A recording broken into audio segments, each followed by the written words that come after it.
Hi, folks. Noelle Janka here. I'm a life coach and a yoga teacher, and I do a ton of work with people with chronic illness. And today I have the pleasure of talking to somebody that I really admire and look up to, Jenni Grover, the founder of ChronicBabe.com. And we're going to talk a little bit about Jenni's new book. So congratulations, Jenni, and welcome. So nice Hey, to chat with Noelle. you. Yeah, thank you so much. It's so great to talk to you too. We always have fun, and I love your face. I love seeing people on video and stuff. It's like so much better than phone calls. So yay, technology. Yay, technology. Yeah. So, can you tell us a little bit about, what, like, the work that you've been up to and how this book is kind of a addition to or culmination of all the work that you've been up to? Because you've been doing Chronic Babe for a long time, right? Yeah, that's right. I started Chronic Babe a little over 12 years ago, which is like dinosaur age when it comes to the internet. Yeah. I've been writing about my experience. I got diagnosed with fibromyalgia and then a bunch of other chronic health conditions, including depression and anxiety and asthma and a bunch of stuff.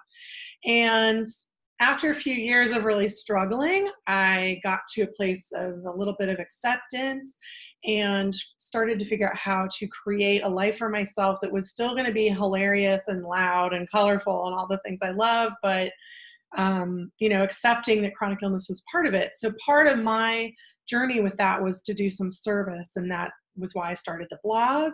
And Mhm. eventually Chronic Babe got bigger, and then social media started to happen. And so now there's a YouTube channel and Facebook page and all the other stuff. And the book was kind of a natural growth, outgrowth of that. I really wanted to create something that people could hold in their hands. Even if they're holding a digital version in a Kindle or whatever, they're holding it in their hand, and it's like a ton of information all in one place, which I think is a really nice thing for people to have. Totally. Yeah. What I love about it is a lot of people that I've known for a long time, like old friends, have, for whatever reason, gotten chronic illness too. And it's so nice to have something to give them, and to have something to give them that's full of hope and that's so fun, like, like just the cover alone is so fun. That's the best thing you could have said to me. We just had a book release party last weekend, and it was really great to see people bringing their sisters and their friends and their daughters, and they're holding the books, and like, it's just like such a great thing. And you're right. It's definitely, if you can't tell already, kind of into color. So it's got a very like upbeat look. And then on the inside too, I worked with a graphic designer who just really knocked it out of the park. So there's a lot of hand lettering, and little illustrations. There's little homework assignments. Don't worry, I'm not going to grade you. Like, but just trying to keep it silly and fun, because it's a serious topic. It's like a really intense thing to live with chronic illness. And so I don't want to deny the seriousness of it, the gravity of it. But I also feel like we don't have to just like sink into sadness about it every moment. So for me, to counteract that is like color and silliness is a big part of how I, kind of live well in spite of it. Yeah, and I wanted to ask you, Jenni, because I'm also a writer, and I just really love your voice. Like, you just have this incredible talent for talking about these things in a serious and lighthearted way at the same time, and somehow bringing a lot of joy to the whole thing. Like, did you just? I mean, I know you've been a writer for a long time, so is that just like you came out of the womb that way, or did it take a while for you to find that voice? Well, I definitely came out of the womb a writer. Like, the first picture that I have of me, like interacting with people that I remember, have a memory of, is I'm writing something. And so it's something I've been doing my whole life. And so I think there is some kind of innate ability in there, which is cool. But I've had so much help over the years and so much training. I studied writing my entire life. I've studied. I continue to study. I went to Northwestern University and got a journalism degree. And part of being a journalist is knowing how to talk to people and keeping that conversation going. And so when I started blogging, it was a really natural transition to bring that approach into the writing. I think when you've had, it's like when you're a journalist, you're like a professional conversationalist. And so I think when you've had all that practice, it makes it easier to get into um, speaking in a conversational way and telling your story in a way that's compelling, or crafting a narrative, or choosing which parts are going to be more effective or most effective when you're telling your story. It's not an easy thing to do, because when we live with illness, we're weighted down with all these different experiences and challenges and symptoms. And sometimes we're very isolated. I mean, I work from home and I know what it's like some days, especially in winter here in Chicago, to just be like, go days without seeing people. And so we're sometimes feel like we really want to tell everybody every aspect of our story. Mm-hmm. And we start repeating these really negative experiences over and over and over again. And it becomes this huge downer because you're constantly talking about this negativity. So I think it's really important to learn how to have conversations with people, keep that voice going, but also bring in all these other influences, which is part of why the book's called How to Craft an Incredible Life Beyond Illness, because I really think that it's like we have to make things better for ourselves. We really have to craft that exceptional existence. Yeah, I love that. And I love that the book is set up as a course, that you have different modules, and actually, the first part of it is labeled as a syllabus. And Mm-hmm. how did you decide to do it that way? Because you probably could have written this book, 6 different ways. Yeah, in fact, I did try a bunch of different ways to write it, and this one just really felt the best to me. I think people kept saying to me over and over again, you should teach how you do this. And I'm kind of like, well, I'm doing the blog and I'm on social media and I consult with nonprofits and I speak at conferences. I feel like I'm teaching, but that word teaching kept coming back. And so I started to think about my work as like a master course in kicking ass in spite of illness. And I was like, maybe if I just put myself in that kind of, I don't want to say a teacher, because I feel like sometimes there's like a power thing, like the teacher has a little more maybe in a hierarchy, a higher position than a student. So I guess I like to think of it more like I'm a tutor, because like we're kind of sitting at the table at the same level and we're having a conversation, and it's like two girls like just chit-chatting about our stuff, but we get serious when we need to, and it breaking it out as a series of lessons was a really nice way to shape the content. Because the other thing is, so much of what we experience is really interwoven.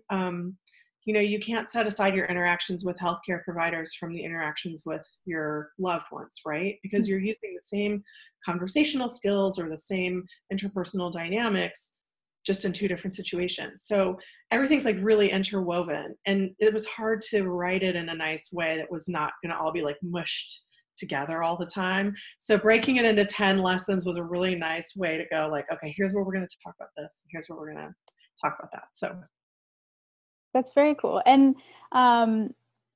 in addition to the book and the blog and the videos and everything, how else can people learn from you and work with you and get your support on their journey?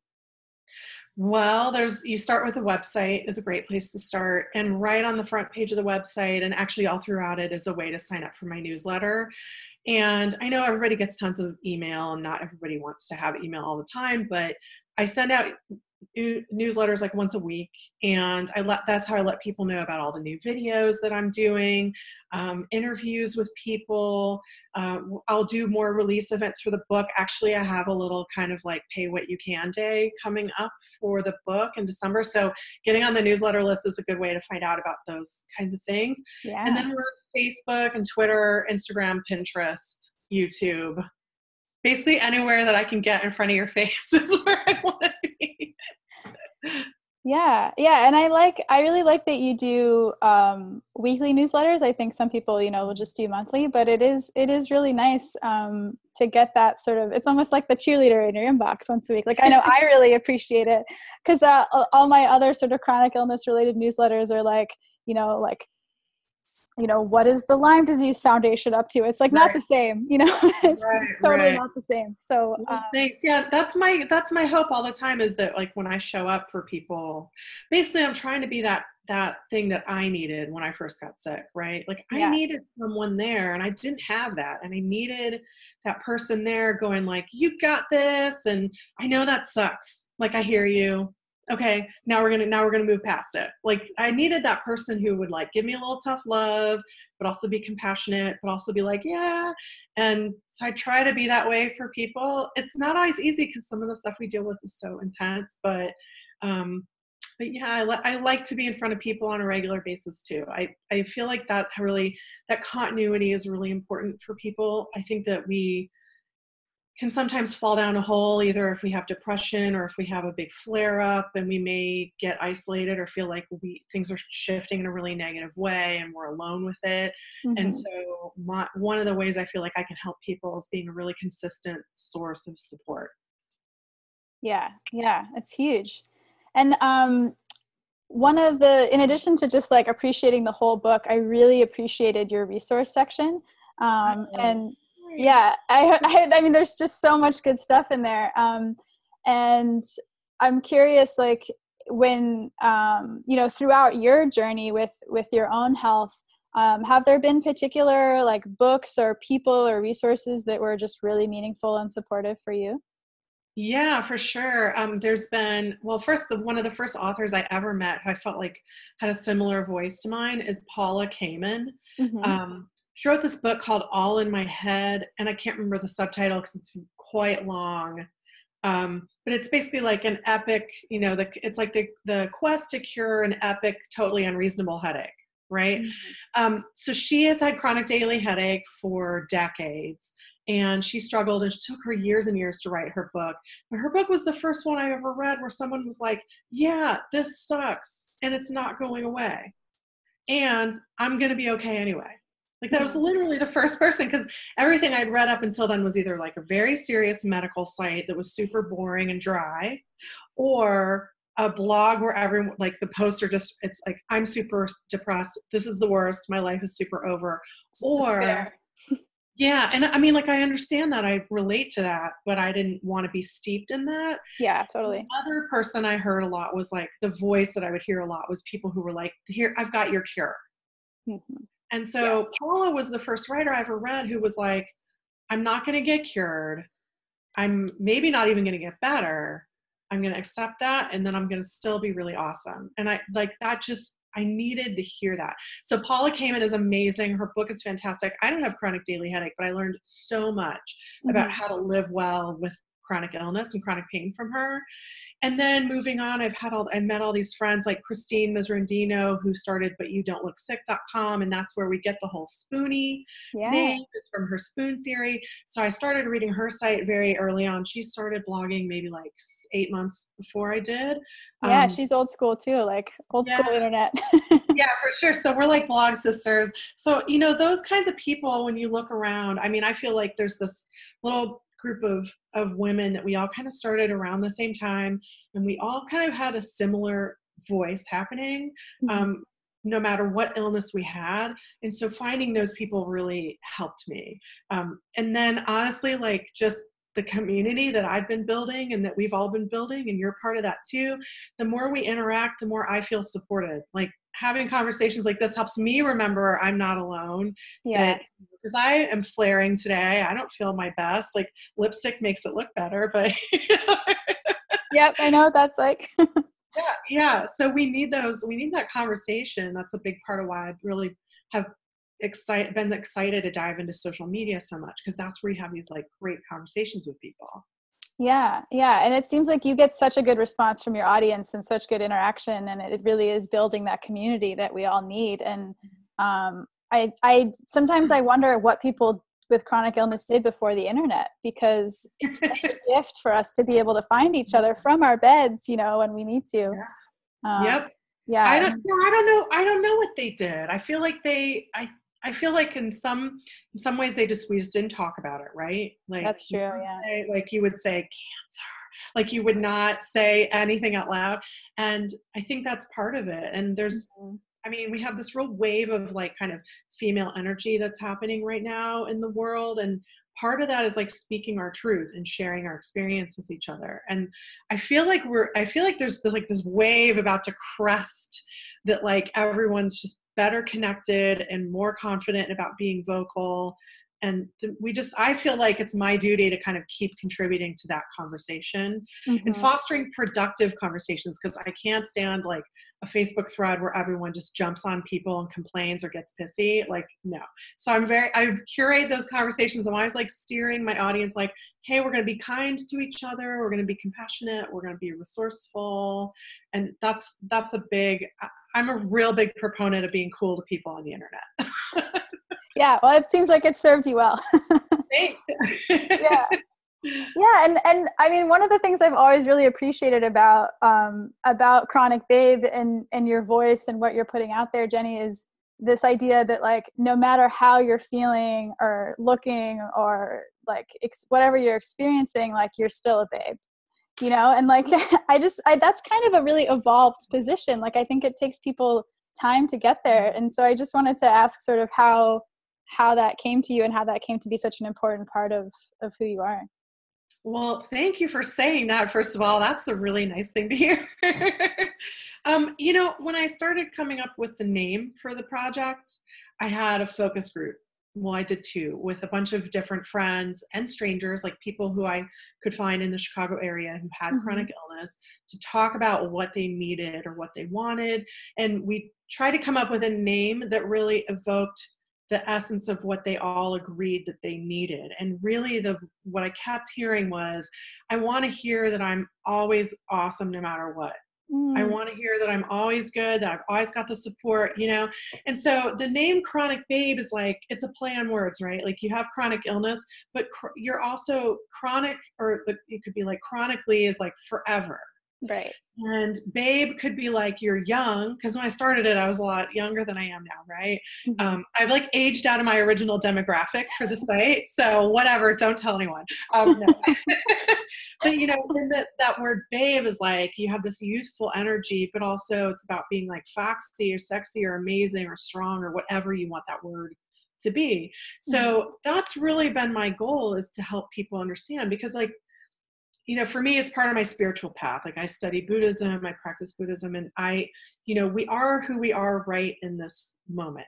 And that's really all we have. Like, we can lament the past, we can worry about the future. For me, I try really hard. It's really hard for me, but I try to stay here right in this moment. And in this moment, who am I? I'm a writer, a wife, a daughter, a sister, a friend. I'm a quilter. I'm a goofball. Like, I'm all these things all together. And those things are in my core. They're not going to go anywhere. So chronic illness can show up, but like, that stuff's not going away. That's who I am. It's not. So that's the energy I've tried to put forward in the project, is to really help people continue to feel that way as often as they can. And even if you have a bad day and you're like, I feel schlubby and I suck and I can't accomplish anything, like, we all have those days where we feel that way. If you wake up tomorrow and see my newsletter, see my dorky face on Instagram, like whatever, like, then I'm doing my job, right? Because like, I need to see those things too. So yeah, I love that. Thanks, Jenni. And so my last question is, I want to hear like, what does that for you? And like, what nourishes you as you're, figuring out how to continue to be a babe and live this incredible life, even with your chronic illness? Yeah. Thanks. That's a great question. I honestly, like, so much of it is our community, because when I work with people, I have a membership program, and the people who I work with in that program, some of them have been with me for 3 years. And to watch their lives evolve, to watch them go from being scared and isolated and not expressing themselves or not being creative, and to watch them learn how to build more effective relationships or advocate for themselves or use creativity to help express what they're feeling and get it out of their system and share it with people and connect with people. Like, as I watch those people evolve and they're doing the work for themselves, and to get to be a part of that is like the biggest gift. Because if I wasn't doing that, I would just be like, I'm sick, I totally got hosed, and like, I don't want to live like that. I mean, it's understandable that some people feel that way. And I felt that way the first few years after I got sick, but I can't live like that. So for me, it's like it really feeds me to help other people and watch them grow and evolve. Mhm. So more of that. I love seeing everybody's success stories. I'm also totally cool with people writing me emails where they're like freaked out. I will help you have a success story because I just feel like that's my mission. I was put here to do something good, and this feels like the thing I'm supposed to do. So, Well, we are so lucky to have you doing that, Jenni. And oh, thank you. yeah, and I'm just so excited that more and more people will, connect with you and find out about you through the book. And if folks are looking for the book for themselves or their buddies, they can find it on Amazon and on your website and Yeah, anywhere that's else. right. Yeah, so thank you for saying that. We made a whole website for it. You can either get it at chronicbabe.com or you can go to chronicbabe101.com. It's also on Amazon, Barnes and Noble, iBooks, and I even will sell people a PDF because some people are just like, I don't want to deal with any of that.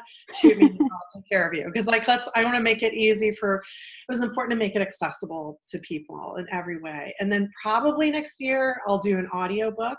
Ooh. It's a little bit of an intense project, but I think I've got a sound engineer who's going to work with me. So fingers crossed that will happen, but probably not till like next summer because it takes a long time. Yeah. Yeah. Well, that'll be a treat to hear your voice reading the book.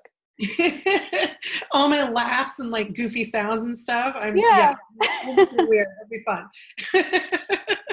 Well, this has been so great, Jenni. Thank you so much, and congratulations again. And let's talk again soon. Thanks, Noelle. I'm so happy to talk to you anytime, and I really appreciate that you're helping me spread the word. Yeah, you bet. All right. Take good care. Okay, you too. Be AWAP.